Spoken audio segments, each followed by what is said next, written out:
Welcome to Loop City. I'm your host, Mike Skills. We are five guys that love hoops, entertainment, and culture. Today on the show, we're doing a full NBA preview. We breaking down where we think teams will land in the standings. We're gonna talk about awards season, who's our front runners for MVP, who's our front runners for most improved, sixth man of the year, defensive player of the year, coach of the year, and we're gonna look at also playoff predictions, who we see in the finals, who's gonna win. So to start it off, I'm gonna go to Gonzo, and I'm gonna break it down. I'm gonna be like, Gonzo, who are your guys for awards? We can go through most improved, rookie of the year, sixth man, defensive player, coach of the year, and MVP. Who are your guys and why? Okay, so you want me to give one of each, right? Yeah, one of each. I figured that'd be easier, and then we get a little talking back and forth. Rookie of the year will be Jabari Smith. I honestly think that he'll be better than Paulo Banchero. He'll be better than him. Sixth man of the year, I'm going to go with Jordan Poole. Ooh. So now he has something to prove. He got punched so hard, he's fixing to step up, win that six-man award, show everybody what he's made of. Defensive player of the year will be Rudy Gobert. There we go. Most improved player would most definitely be Tyrese Maxey. Okay. Coach of the year will be J.B. Bickerstaff for the Cavaliers because they will obviously go up in the standings. They will not be a play-in team this upcoming season. And the most valuable player will be Kevin Durant. Wow. You got KD as the MVP? You think he's gonna put the weight on that team? Or the weight of the team on his back? I think he's going to try as much as possible. Interesting. I do like the Jabari Smith as the rookie of the year. And honestly, I was thinking about Tyrese Maxey because he had such a great end to the season last year. But I was kind of on the fence. So I was just like, But that's a great pick. And I just realized there are two Tyreses in the category for most improved. I did not peep that until like a few minutes ago. Matty boy. Yes. Who you got? All right, I'm going Paolo Banchero for Rookie of the Year. I just think he's probably going to be the one who gets the most opportunities. You know, and we know it's an offensive award every year pretty much. Sixth Man of the Year, I'm going with Mr. Poole. Defensive Player of the Year, I'm going with Ben Simmons. Yep, that's my pick. Yep, I think he should have won it a couple, 2 years ago, the year before he got. Okay. The year they lost to Atlanta. Most improved, I'm going with the other Tyrese. I'm going Tyrese Halliburton. I think his role is going to be huge this year with Indiana. Coach of the Year, I'm going Willie Green of the New Orleans Pelicans. And my MVP is Zion Williamson. Okay. How would I know that was going to be? I mean, I saw that a mile away. I mean, it's not like he doesn't have all the Zion shoes and the T-shirts and Pelicans on League Pass. Just no Zion to just Jordan. Yeah, you got them. You got the Pelicans on League Pass. You got the Zion jersey. You got the Bayou Boys. We are all excited about the Pelicans, though. I think that is fair. And to be fair, that is Gonzo's dark horse MVP candidate. So I'm not too far off with my pick. Okay, all right. Now let's go over to Pete. I got to know who you got in these award season. Who you got cleaning up? All right, so Rookie of the Year, Matt talked about it. It's all about scoring. I'm going with the sleeper for everybody, Keegan Murray out of Sacramento. Okay. He's going to get a ton of opportunities to score. With Jabari Smith and Banchero, I think they got other people on their team that are going to take away some of those shots. Sixth Man of the Year, I'm going a little different. I like Jordan Poole, but I'm going Malcolm Brogdon and his importance to the Boston Celtics. Defensive Player of the Year, I think there's voter fatigue with Rudy Gobert, so I'm going Bam Adebayo. I think that he can really help that Miami defense. Most improved, as a Philly guy, I got to go Tyrese Maxey. That 3-point shot and just his aggressiveness in preseason has been on fire already. I wanted to go Anthony Edwards, but I think Anthony Edwards steps up so far above that most improved that I went with Maxey. I think that's a legitimate thing there. Coach of the Year, I'm with Gonzo with JB Bickerstaff. I think the Cavs climb up so high in the East that he's a kind of the front runner, really. Yeah. Most valuable player. I'm going back to Giannis. Mm. Giannis in Milwaukee. I think he's got something to prove last year because all the naysayers said, "Well, if you had Chris Middleton, you would have gotten there." He's going to say, "Watch me lead this team back to the Eastern Conference Finals and a potential Finals berth again." So, yeah, Giannis has that. Giannis has that. Here, hold my beer chip on his shoulder. Like, y'all don't think I can do something? Okay, we'll see in a couple months. Well, I got my list, and I gotta say, I agree. I agree with you, Pete, on Malcolm Brogdon. I don't on Defensive Player of the Year. I went with Rudy Gobert just because I believe. I don't think Marcus Smart will win it back to back. I don't know if Anthony Davis or Kawhi will play enough games, but I'm leaning towards Bam now that you mention it. I might have to circle back on that one. Most improved. I couldn't decide between Jalen Green and Ayo DeSumo. And the reason I thought DeSumo would do it is because the Bulls are going to miss they're going to miss Alonzo for extended time. Right now they're saying 4 to 6 weeks before he's even reevaluated. Yeah, they're not saying even it could be December, January before he even gets on the court. Yeah, so I think he's going to have some minutes to play, have an opportunity. And I thought Tyrese Maxey played really well in the playoffs, and people gave him kind of most improved in progress last year. Rookie of the Year, I got Paolo Banchero. I just think out the gate, he's going to have the ball, and he's going to be scoring a ton. I've seen what he's been doing in preseason. He looks like a man amongst boys, amongst men. Like, he makes a lot of NBA players look small, which I wasn't ready for. Sixth Man of the Year, definitely got Malcolm Brogdon. I think his role with the Celtics is going to be very important. MVP, Coach of the Year, I'm agreeing with y'all, JB Bickerstaff. And that's simply because Michael Malone and Ty Lue, and of course Mike Budenholzer, I had to eliminate them because they're getting guys back. And I think it's kind of like expected for those teams to be good. And then Joe Mazzulla is kind of inheriting a team that just went to the finals. So I think JB is in that place. And then most valuable player, I got Luka. I think the voters are going to be shy on Joel Embiid having an MVP next to him. I think there's going to be clear fatigue. Jokic ain't winning it 3 years in a row unless he averages 40 and 20.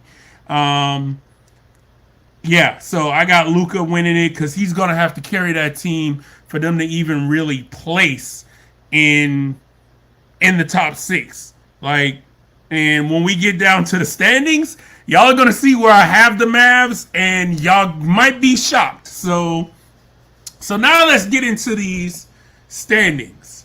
Let's start off with the East.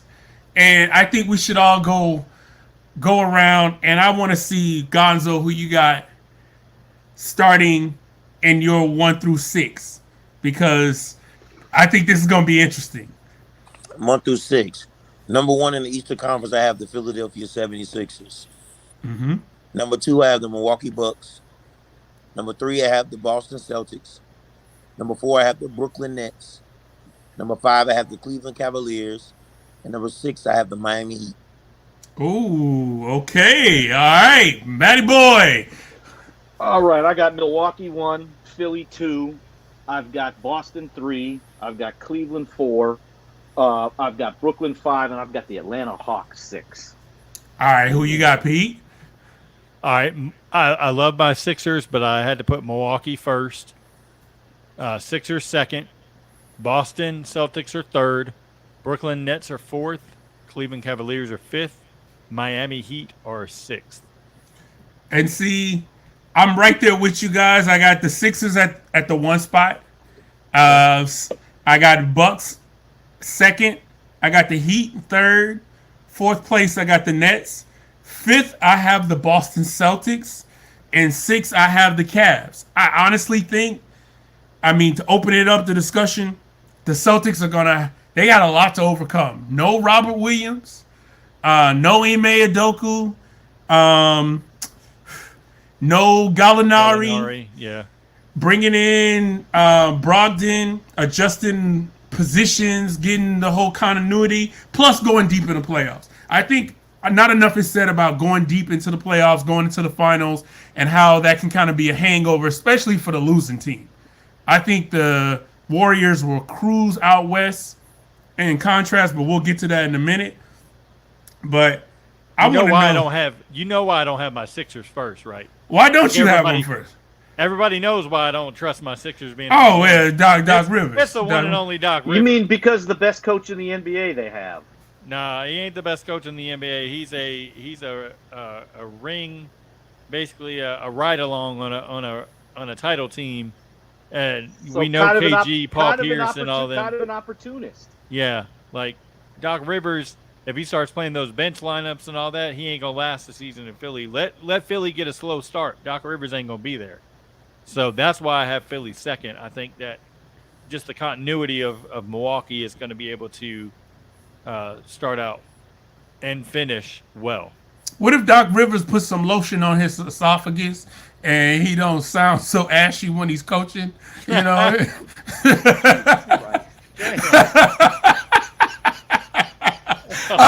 Which one of you guys was it? Was like, man, I'll be watching the game, listening to him in the timeout, and I'll be trying to put some lotion on the screen so his voice will not be so scratchy. I bet that sounds like something Byron would have said. Yeah, Man. Yeah, but why do you guys have the Nets so high? I mean, KD. Yeah, that's fair. And I think that Ben Simmons, all he has to do is be good defensively and get in transition, and then the other things will come. Joe Harris as a shooter on the wing, Seth Curry as a shooter on the wing. Yeah. The question marks are going to be how much is Kyrie Irving going to play and adapt to Steve Nash's coaching and let him coach, not say it's me and KD and we can run with whoever. Yeah. In there, but I just like them as far as catching their stride. Maybe not right at first, but right after, we get the holidays and all that stuff. They start catching a little bit of January, February time. Right. Yeah, that's where I think the Bucks and the Sixers will have the advantage off the jump because they pretty much know who they are already. They have their identity. They've been together for some time. Albeit this is Harden's first full season starting with the Sixers, but he's had a full training camp with Embiid. And this is something where these two guys are MVP caliber players. They will be able to play off one another, not really take nights off, but like, okay, I'm going to feed the big man, let him get his numbers, and take turns so they don't have to carry it like they have in previous years. And I think that's why they'll be in the 1-2 spot because they'll be able to win games just off continuity. I think the Heat, they might be able to win some games too. I mean, that's why I got them at the 3. And I think the Cavs are really good. And this is why I have this 1-6. This is probably the biggest prediction I'm going to make. I think the top 5 or 6 teams in the East will be separated by less than 10 games. I think it'll be a lot like last year because Milwaukee was the 3rd seed by 1 game under Boston.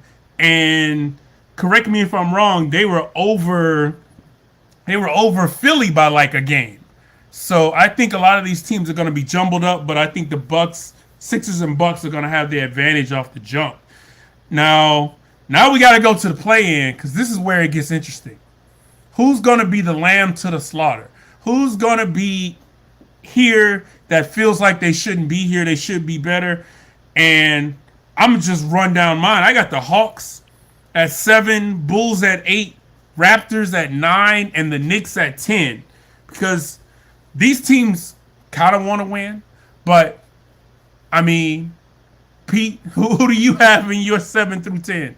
So I actually had the same, just in a different order. So Toronto 7, Atlanta 8, the Knicks 9, Chicago 10. Chicago, I'm worried because no Lonzo. Yeah, how that team runs. Now they're experimenting with Patrick Williams possibly being a sub behind Javonte Green at power forward. I don't know if I like that too much. Nah, I would reverse that. I would reverse that. That's I don't know. I don't know if the last game is long term, but Billy Donovan's like, hey, we want to experiment at this power forward spot, which was not a good sign. I took it as not a good sign for faith in Patrick Williams going forward. The Knicks, they might get some, up and down play. If they can get Julius Randle back on the same page with Brunson in there at point guard. The young guys got to play though. Atlanta, I like DeJounte Murray and Trae Young. They look good so far in the preseason in the minutes they play together. DeAndre Hunter is the X factor there for them. Mm-hmm. And Toronto, I like the versatility of Barnes, Siakam, like being able to run the floor kind of as like point hybrid forwards. You got Van Fleet, out there being able to hit threes. Mm-hmm. He just Leadership. can't get tired. Yeah, he can't get tired though. Like they can't run him to the ground this year. And then Gary Trent Jr. defensively and the 3-point shooting as well. So, all right, Matty boy, who you got? All right. So at 7, I have Miami. At 8, I have Toronto. At 9, I have the Bulls. And 10, there was a few teams. I think there's 3 or 4 teams you probably could go with at 10. Pete already knows where I'm going, so I'm just gonna go. I'm gonna say it. I got Detroit at 10. I'm going. Wait. You got Miami in the play-in? Call the cops. Yeah. Oh boy, you gonna get some pushback on this one. Yep. You got Miami. You got the 30. You got 305, Mr. Worldwide in the play-in. Well, their power forward spot is awful. Even Pete has mentioned how bad it is at that power forward spot. Jimmy, I think, is going to take a step back this year. Mm-hmm. He's not going to be the same guy. Kyle Lowry is older. What is Tyler Hero going to bring in that starting role? Is Bam going to be aggressive? There's just too many question marks. I know we all love Eric Spoelstra as a coach, but I think it could be a rough year. I mean, now they could easily finish 3rd or 2nd. And you got the Pistons in the play too? It was between Charlotte, Detroit, and Washington for me. Charlotte's gonna suck back. Yeah, Charlotte's step back. The only 2 teams I really didn't think had any chance at the play-in is Orlando and Indiana. Yeah. I couldn't have went with anything at 10 besides those 2, and I went with Detroit because I like what they're doing. He loves Kate Cunningham. Oh, he loves Kate. You own like 3 or 4 jerseys. Pete, we talked about it, Pete, on that division preview that they could have a chance at that 10 spot. Right. Okay, all right. I don't think it's irrational to put them there. I know Detroit fans don't want them to go there because they won't win Binyama. Yeah, but I think a team like Detroit, they're going to build this year. I have them in the lottery before we get to there, but I have them on the low side as like a team that's almost to the play-in because they compete and they're actually trying to get better and develop talent. So like in 11, they'll be like the 11th team. Yeah, exactly. 11, be 12. Just out of and it. right there. No, that could very well be. I'm not guaranteeing they're going to finish 10th. I just think they could. Yeah, okay. All right. Gonzo, who you got making the play-in the Eastern Conference? At 7, I have Atlanta. I think Atlanta's a good team. I just don't think they're better than the top 6 teams I chose. Mm-hmm. But they could easily be one of those 6 teams if somebody falls out of place. At 8, I have the Washington Wizards. And I say the Washington Wizards only because I was listening to an interview the other day. Bradley Beal said that him and Porzingis haven't played together yet. That's one reason. They added Will Barton, Monte Morris. So they added some scoring to their bench, star lineup, whatever you want to call it. They have Daniel Gafford, who showed much improvement after being traded from the Bulls. Rui Hashimura is back and healthy. He's 13 and 9. He can get you that. So Washington has a few pieces. I know what's the guy's name that they drafted? Johnny Davis. Johnny Davis. Yeah, he looks sucky, but hopefully he'll get the opportunity with Kispert out. Yeah, he gonna get 3 playing points a time. game, average 3 points a game in the preseason. Can't separate, but we'll see what happens. Hopefully, you never know. You never know. Yeah. So I got Washington at 8. At 9, I have Toronto. I think that Toronto takes a step back. Mm-hmm. Scotty Barnes might improve. Van Fleet, I don't want to see a guy averaging 18, 19 20 points a game, shooting 39%. I just don't want to see that. And I'm not saying he shot that last year, but he's not like a high percentage shooter. I don't want to see that. And I don't think he'll do enough to help them improve. Detroit, I have at 10. Yes, I do. Okay. We got 2 for Detroit. And I don't take it back. And I don't have the Bulls in here. I was about to say, you know who he said he didn't say. I noticed that. I mean, and we talked about this, and you guys covered it in the Central Division preview, where the Bulls didn't improve. The only key acquisition they made was old ass Gordon Dragic, and I love Dragic. Don't get me wrong. Drummond. There it is. We got the turnstile. Andre Drummond turned more times with the iCarly girl than he did. Yeah, he did. He played better defense on her than he played for the Lakers or the Nets the past couple years, the Pistons.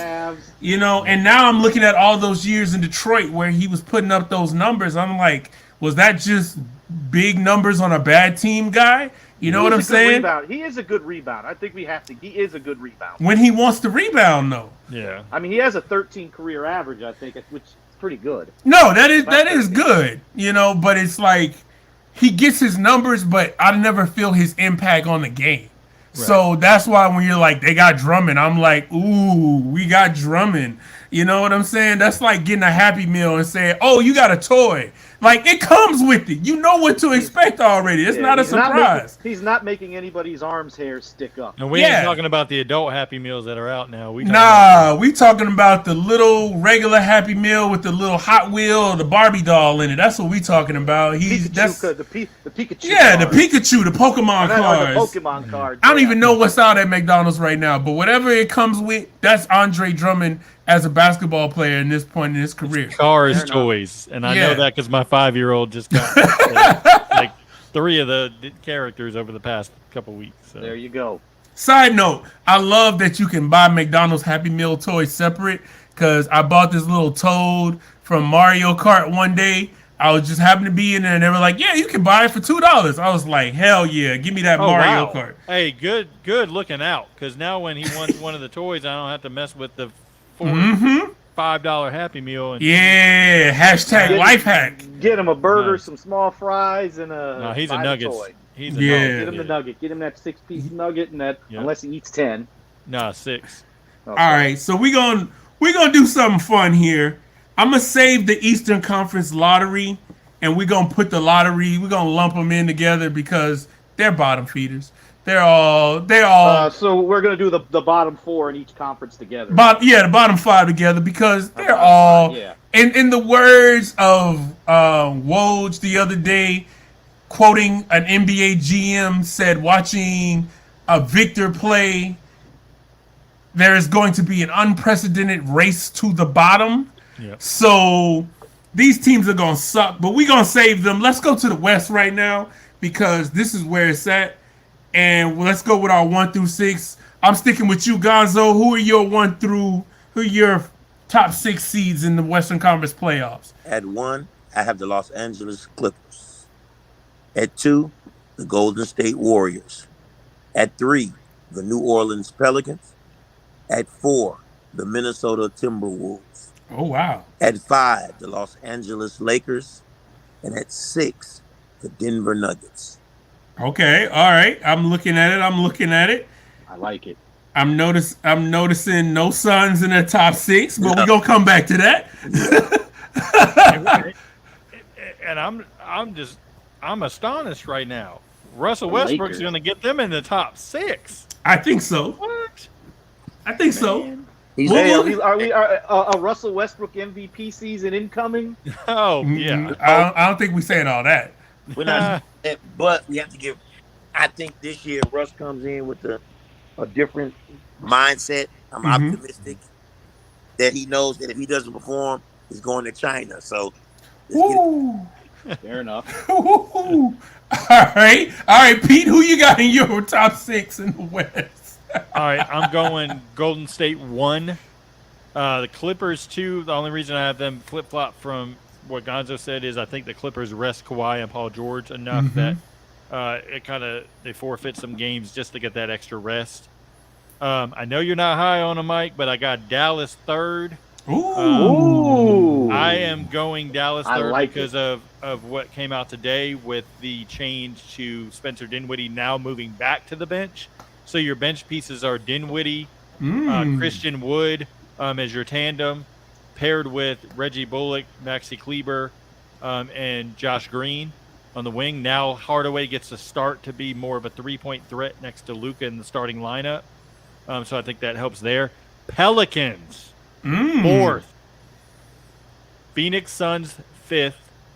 The Denver Nuggets are my sixth team. They were right there, and I'm going to make a caveat. Denver and my seventh team finish one game apart from each other. And I'm not going to admit who my seventh team is till we get further.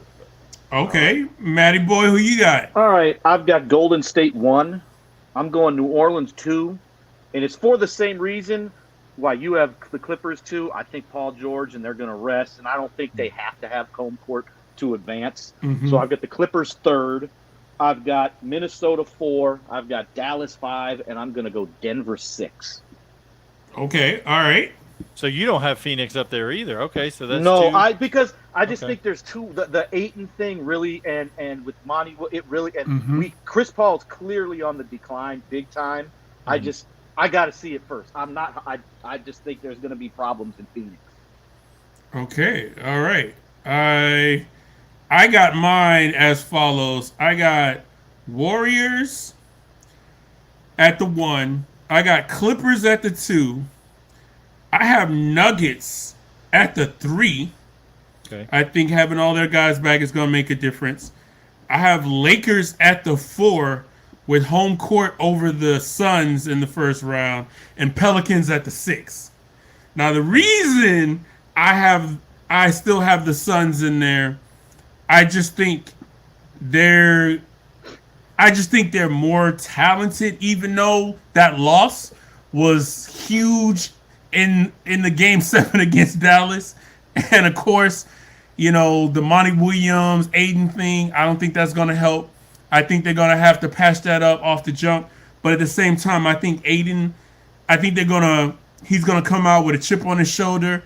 And there really aren't a lot of big man or dominant big man in the West at his position. So, and then we talked about this in the Southwest or the Southwest preview.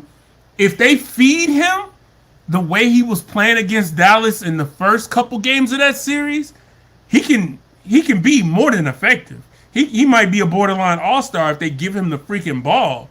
But it's just for whatever reason they don't want to give him the ball. That might not be repairable. Maybe I'm reaching, but hey, that's who I got. And the Pelicans, I think they're going to be very good. And the same thing that I said with the East. I think these teams are going to be very close in the standings. They're going to be separated probably by about 8 or 9 games. So the Warriors and Clippers will probably be the only ones that are a little bit further above. But I agree with you guys with Paul George and Kawhi resting. They definitely will be a second seed at best just because of that. Matt, you shaking your head, man. What I say? No. I was answering a text message. Oh, okay, you look like you was like, Mike got the Suns at the 5 spot? Like, no, things could go either way with a lot of this stuff. All right, and well, sticking with me, I'm gonna do the play-in, and I'm gonna tell y'all right now, I got the Wolves at 7, Grizzlies at 8, and before y'all boo, I got the Mavs at 9 and the Blazers at 10. Matt. All right, my turn. I know. I got. Hey, 1 through. Say it. No. I know you got them Lucas. I know you got them Lucas on the shelf behind you. You got right here. I need to pair. No. It could go 1 through 8. Could be very interesting. Okay. So I'm not. I don't. Now 9. I'm not there with them at 9, but it could. Hey, it's your list. Things go wrong. Yeah. Yeah, exactly. It could go wrong, but I mean, they have Luka. I don't think it's not. But all right, So yeah, I'll do my 7 through 10 now. Perfect segue, Mike. With me, so at 7, I am gonna go with the Phoenix at 7. I'm gonna go with Memphis at 8. I'm gonna go Memphis 8, the Lakers 9, and man, I got 3 teams here who I think could all finish 10th. The Kings, Portland, and the Rockets. Do it. I'm going the Houston Rockets. There we go. Okay, Houston do it. Rockets at 10. Detroit and Houston are going to be in the fucking play-in. Excuse All me, right. French. Hey, all right. So they will be in the play-in. Shout out to Rad. So you said, excuse your French, meaning they'll be in the play-in, but they won't be in the race to the bottom for Victor Wembanyama. Nope. Unfortunately, it's nice little play on words. Excuse my French. That might be his nickname. We might have to come up with a nickname for him. Excuse my French, as he's hitting jumpers on people. Pete, who you got in that bottom spot? So I told you earlier, 6 and 7 are 1 game apart. Minnesota is my 7. Mm-hmm. Memphis is 8 because Jaren Jackson Jr. is going to miss a good portion to start the season. So I think that helps teams collapse on Ja Morant a little more. Ja Morant's got to show me that 3-point jumper is improved. The Lakers. You're with me. Hey, me and you are on the same page with this one, Pete. Lakers are there at 9. I'm with Matt that 10 through 12 can kind of be a competitive battle. I've got to do it. Sacramento Kings slide in the play-in. I got to do it just to get them in there. That means the Kings aren't going to king this year, right, Mike? Well, just because I picked Keegan Murray as my rookie of the year, I think it's going to help with them. I think at the trade deadline, you'll see them go for one more winning piece to kind of put them over the hump for later in the season. So does Harrison Barnes stay? I think you keep him if you're trying to get into that play. Yeah, if you're trying to. I think then at that point, you just got to figure out whether it's a veteran bench piece that you can get to help.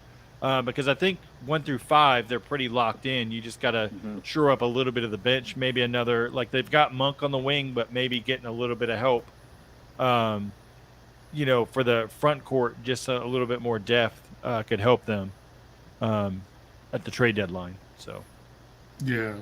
Okay. Now we go into DJ GonzoStar. Who you got, man, in your bottom 4 of the West, or your play-in 4? Excuse me. At 7, I have Memphis, the Memphis Grizzlies. 8, the Dallas Mavericks. 9, the Phoenix Suns, and 10, the Sacramento Kings.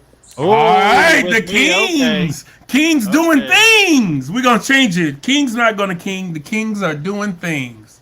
How about that? Got 2 people on there, got them in the play-in. That says a lot for y'all Kings fans out there. If any of y'all in the comments want to talk about how we bash your team, guess what? 2 people just said y'all gonna be in the play-in, so it's might be some hope for y'all this year. Might be some hope.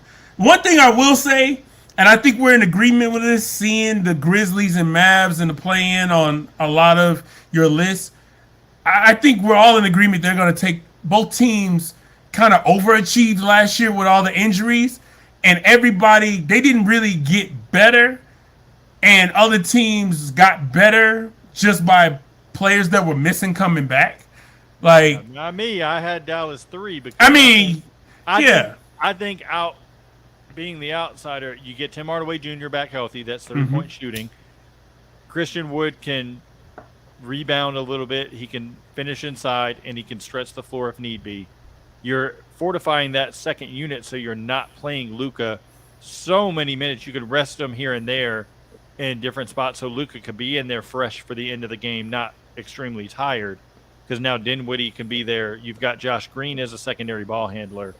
So clearly, we're not too confident in Frankie Smoke's ability to handle the ball. Defending does not. Yeah, you want not as a ball handler. You want defending and make a corner 3. There you go. I mean, Matt, I have Luka as my MVP this year. I don't know how you have it. Yeah, you still got him. Yeah, and I have them in the play-in, and that's kind of contradictory. I probably might revisit it. I might switch them with the Suns and have them at the 5 seed. I might switch that up. But the reason I think he's going to be MVP is because everyone else on that list has somebody with them, has a squad, a clear number 2 that in many cases has been a number one. Kawhi has Paul George. Paul George was the number one in Indiana for a minute, and he was the number one when he went to OKC. You know what I'm saying? Like, I think, Jokic is getting Michael Porter Jr. and Murray back. Those are two definite studs. LeBron is getting AD hopefully healthy. Like, I'm praying this on the whole season. I pray that this is a healthy season. No one gets anything more than a rolled ankle or maybe a knee sprain. I know that's some wishful thinking, but I want to see players go head up. And if all of these teams are healthy, I don't think the Mavs just have enough. I think they're bringing a knife to a gunfight, when they match up with any of these teams. I think Luka, he's got to pull off what Jokic did last year. Exactly. I feel like Luka is going to have to do so much. And I did like Pete's point that now stacking the bench and will provide relief. So when he's on the bench, they have those minutes where they can make runs and they can stay in games versus playing Luka 38 to 40 minutes. I think that's key. But he's going to have to do a Jokic for this team this year, in my opinion. I could be wrong, but I think that's why I have him as MVP. He's just going to have to do so much for them to be competitive, and I think that's a lot. Or maybe Dallas, if they can make it work with contracts, maybe you bring in Mike Conley to kind of stabilize the bench unit a little. Maybe. He makes a ton of money, though. Yeah, that's the only thing. Because I think a guy like him could stabilize that bench. Yeah. His age, where he's at now, you don't have to put a lot on his shoulders as a bench guy. But you don't. But it's the contract. Too, though. That's the only. Yeah. thing. Yeah. You don't need both of them. To me, you would want to probably, depending on what Josh Green does, you would want to upgrade his spot if he's not panning out, because he's got to hit those threes. If he's not hitting threes and defending, he can't be on the floor. That's where Jaden Hardy comes in and could maybe steal some minutes if he shows some flashes in the G League to start out. And I feel the same way about the Grizzlies. I feel like they didn't really improve, and as far as the team, like, they stayed the same. They have great players. I love their squad. Don't don't at me, Grizzlies Twitter and my friends that listen to the pod. You can add me because Slow-Mo's gone. Yeah. You can add me because Slow-Mo's not there. And you're losing. You're relying now on whoever emerges out of Jake LaRavia or David Roddy to fortify that backup. You're also relying on Santi Aldama to take that power forward spot until Jaren Jackson Jr. comes back. Mm-hmm. Brandon Clark's got to play an increased role. Tyus Jones has got to play an increased role. Zaire Williams, who I like, but are you putting him in a scoring role off the bench and asking him to, do something enough to make up for the loss of Jaren Jackson Jr.? Because, it's just, I don't know. And that's why I dropped them down a good bit, because teams are going to collapse on John Morant. And now it's like, hey, you could drive in all you want to, but we're going to knock you back and guard this paint. Let's see you hit these outside jumpers consistently. Yeah. So. And the one thing I think that could play a role with this team, I'm not wishing malcontent or discontent on the team, but we saw this team last year, how confident they were when they were winning, when things were going well, when they were blowing people out, when they were lobbing and high-fiving and all that stuff. What happens this year if they get off to a slow start and they're not winning games, and guys are start getting mad about playing time, get mad about different things, number of shots and touches and things like that? Like, we know in basketball, winning, in sports in general, winning cures all. If you're winning, blowing people out, man, I don't care how many minutes I'm getting. I don't care how many shots I'm getting. Matt, Pete, you can say this, Gonzo, in any sport that you play, if we winning, I don't care.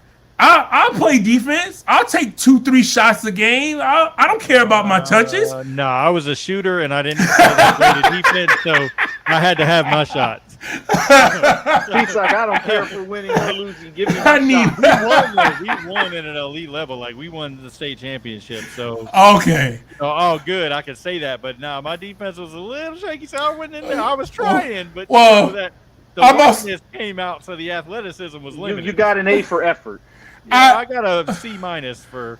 Well, I'm speaking as experience as a role player. My whole life, I was a role player. I was never really a star, so I couldn't really say much anyway. But it was like, we winning, I don't care. We getting blown out. Hey man, coach, so and so getting too many minutes, man. Like I need the ball. I want like, some more time. I need some time. Coach, put me in the game. Coach, put me in the game. You know, we all know that phrase, man. So now we got to go to the Wimbyama sweepstakes, the bottom. And I think it's pretty clear. I'm just going to run off. I got mine in there real quick. My lottery is Wizards and Pistons. I have them high in the win column, but I just have them barely missing it by like a game or two. And I got the Hornets because that whole situation has imploded. The Pacers, I have no faith in them right now as a team. And the Magic, they just have a lot of young guys that are going to get time and develop, and they're just not going to be very competitive. With that said, I also have the Rockets in the lottery, the Kings, but I have them high in the win column. I have them very high. I have them, 35 to 38 wins. But it gives them a shot at Wimbyama. Yeah, it gives them a shot. And then I got the Spurs, Thunder, and Jazz at the very bottom. Matty boy, who you got?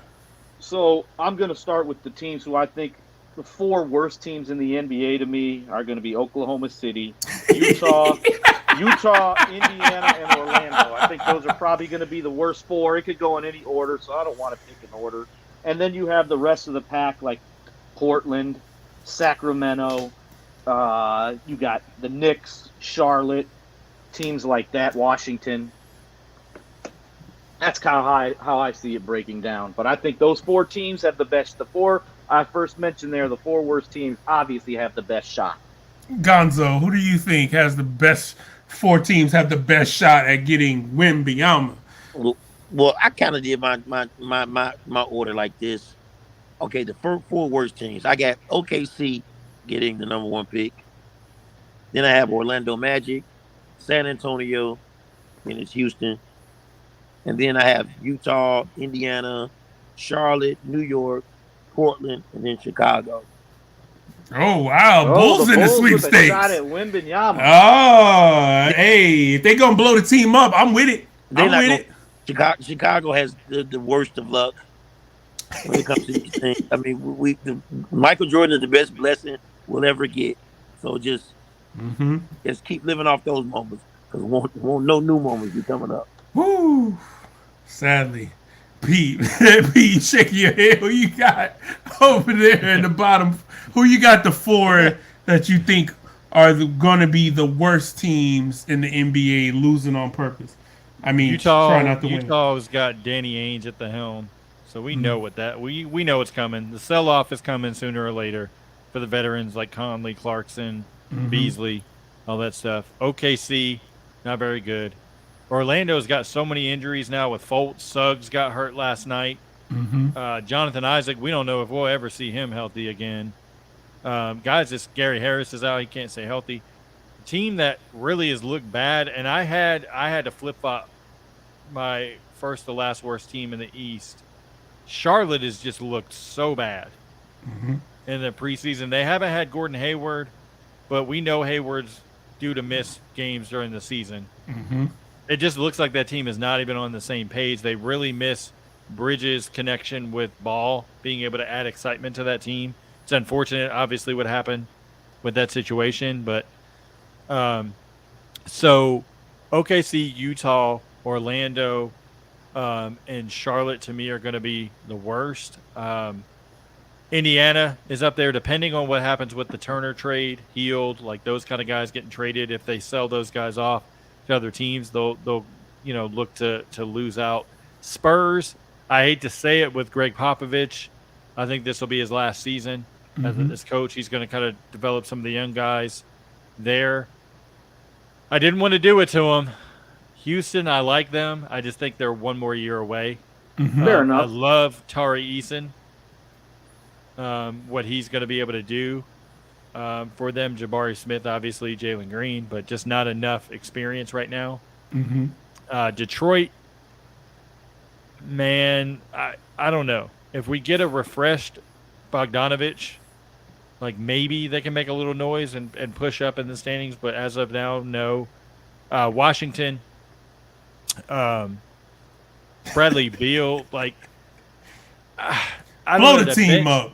No, Blow the team up. It's just the bench is just not. Well, they can't even if they blow it up. Like they don't have enough to trade to get pieces back. It's a mess. But I know $250 million is a lot of money to pass up for Beal. I wouldn't have passed it up either. Like I mean, I'd just say, hey, I never got a ring. Like, but hey, I'm got $250 million. I'm rich. I'm rich. It is what it is.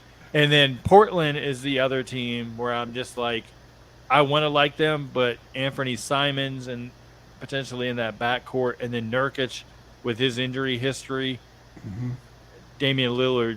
You know, I love the loyalty. Like I try to be a loyal guy, but at some point, if you really are about winning, you got to start looking at other destinations. So, definitely, it doesn't look good for a lot of those teams, and Utah is definitely getting rid of Jordan Clarkson. They're definitely getting rid of Mike Conley and expiring. Somebody will get him in and buy him out. What does he do? Like $45 million or some stupid it's number? a lot. Yeah, it's a lot. Yeah, he never made the conference finals. No, never made the finals. But you can't call him broke. That's one thing for sure. Now we get to go into the fun part. Let's do the playoff predictions. Let's run off. I'm gonna go to Gonzo. I'm gonna ask you who your play-in winners are, who you got meeting in each conference finals, your champ, and well, who you got in the finals and your champ. Yeah, then the champ. Sorry. Who I got in my final? You said the play-in winners? Yeah, play-in winners first. Play-in first. Conference final matchups. The play-in winners I have are going to be the Atlanta Hawks, because I think the way I got my lineup set, Atlanta will probably take on Detroit, and then Washington will take on Toronto, and I think ultimately Toronto will beat them. So it'll be Atlanta and Toronto who slide into the 7th and 8th spot. Okay. Now my East. In the West, do both conferences just one? Yeah, you can do both. Okay. In the West, I have the Memphis Grizzlies taking on the Sacramento Kings. Memphis will win that, and Dallas taking on Phoenix. We already know how Luka will beat the brakes off of Phoenix. So it'll be Memphis and Dallas will remain at 7 and 8, and they will make it into the playoffs. Eastern Conference Finals will be 76ers versus the Milwaukee Bucks. West Coast Finals will be the Golden State Warriors versus the New Orleans Pelicans. Wow. Yeah. Boy. Okay. Like all right. Who you got in the finals then? In the finals, it will be. And see, this is the hard part. Because if 76ers can really. You know what? Forget it. I'm going to say it. I'm worried about Chris Middleton if he's going to be healthy this year. He's been getting a lot of little injuries. I'm not sold on Drew Holiday as well. So I'm going to go with the 76ers versus the New Orleans Pelicans. Wow. I have the New Orleans Pelicans winning in 6 games. Woo! Bold prediction. I like it, Gonz. Okay, all right, Matt. I think you probably seconded. So who you got in the play-in, Matt? Okay, so my play-in wins in the East, Miami, and I've got Miami and Toronto winning their play-in game. So Miami would be 7, Toronto 8. Out West, I've got Phoenix and the Lakers winning their play-in. So Phoenix 7, the Lakers 8. My Eastern Conference final, I've got Philadelphia and Milwaukee. Okay. In the West, I have Golden State and New Orleans, just like Greg. Okay. In the finals, I have Golden State versus Milwaukee, with Milwaukee winning. All right. Pete Toal, who you got in the play-in, man? So playing, I've got Toronto and Atlanta winning, but Atlanta takes the 7th spot and Toronto ends up with the 8th because the 7th and 8th, like they have to play. If you win, then you play, whatever, and you got to play Oh, twice yeah. coming in and all that stuff. In the West for the play-in, it's Minnesota and Memphis winning their games. Minnesota stays as the 7th, Memphis as the 8th. And then moving into the conference finals, it's Philly and Milwaukee playing each other. And then I've got a surprise again. It's going to be the Clippers playing Clippers playing the Golden State Warriors. Okay. In there, I just think the Clippers, as they go later in the season, are going to catch fire. I've actually got the Clippers making it to the finals out of the West. I think just going against Golden State, you get a healthy Kawhi and he gets going. I just think it's going to be too much with that team's depth. This is where the hard part comes for me with the Eastern Conference. Yeah. You know where my heart lies. Yeah. Are you going with your heart or your head? Which one are you going with? Man, my head tells me don't you trust Doc Rivers in close situations. But I'm going to use my heart on this one, and I'm going to put the Sixers in the NBA Finals. But somehow, some way, again, Doc Rivers finds a way to mess it up, and the Clippers take it in 7 games. And it's close in that 7th game. The Clippers beat the Sixers in the NBA Finals. Okay. All right. I'm going to run down mine real quick. I got my play-in winners as Grizzlies, Mavs, and Hawks, Raptors. Eastern Conference Finals, pretty much the same as you guys, Bucks and Sixers. West, same thing, Warriors, Clippers. I got a Bucks Warriors Finals, and I got the Bucks winning it in 6. I think Giannis is going to be a problem. I mean, and that's why I have the Sixers and the Bucks so high in the Eastern Conference. Nobody can guard those big guys. It's Giannis or Embiid's conference to lose is how I see it, and I think it's their championship to lose. Whoever wins that series wins the championship. Now, I want to do something fun that I was just thinking about this. Who is your dark horse pick to come out to make some noise in the playoffs? I mean, Gonzo already said he's got the New Orleans Pelicans winning the championship, so it don't get any more dark horse than that. I mean, the only darker it could get if Matt had the Pistons coming through winning. No, it's not. No, I'm not going there. No. But who's y'all's dark horse pick? And anyone can take this. Because I've been thinking about it. My dark horse is definitely the Pelicans. I've seen them in preseason. I like the way they play. They look sharp. They came out against the Bulls. They looked like it was regular season game number 55. Like they had a purpose. They played. The passes were crisp. Everyone knew their role. They kind of remind me a little bit of Memphis last year, but more of the Clippers, where it's like they're well coached, they're well oiled. Pete, who do you have as a dark horse coming out this year? Either conference. I'm going to do both conferences, actually. Dallas out of the West. If everything shakes right, say Paul George goes down, not healthy, as coming back, or Kawhi somehow suffers another aggravating injury, that could change the landscape of that 2-3 matchup, and Dallas could overtake the Clippers there. And I think Dallas would have a good shot potentially against Golden State. Now, in the East, I'm going with Brooklyn. If they can take out Milwaukee, they have a good shot with the dynamic of that team against Philly. And wouldn't it be something, if Ben Simmons can take revenge on Philly and somehow, help get them past. Stick it to the Philadelphia crowd, right?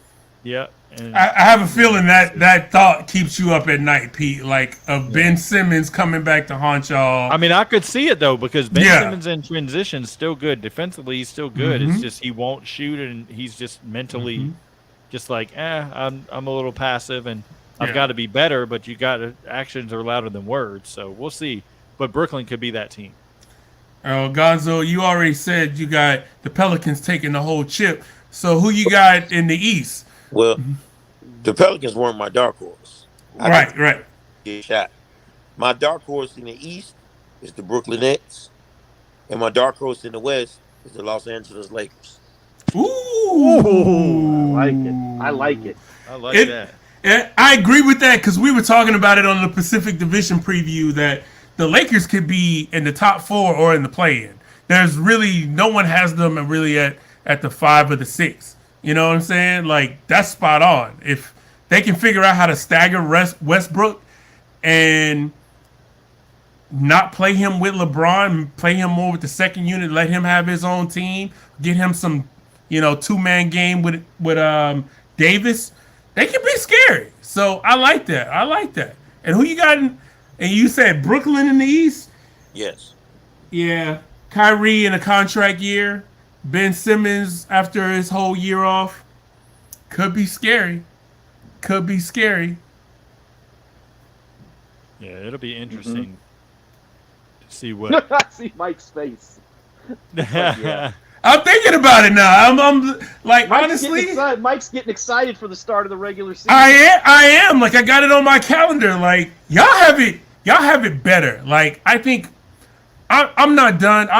I live in Los Angeles for all you listeners, so I grew up in the Central Division time zone. There's so many times that I see the group chat lit at like 4:30 talking about, yo, so-and-so is killing. And I'm like, killing what? On 2K? And it's like, no, the game is on. And it's like second quarter. I'm like, yo, the sun is still out. How are there NBA games still going on? Like, it still messes with me. But I'm getting better at it. I circled it on my calendar. Nets, Pelicans, opening night. I am hype. Lakers, Warriors, I am hype. Hey, real quick, Pete, do you think they're going to move that Pelicans Nets game to national TV? You have to.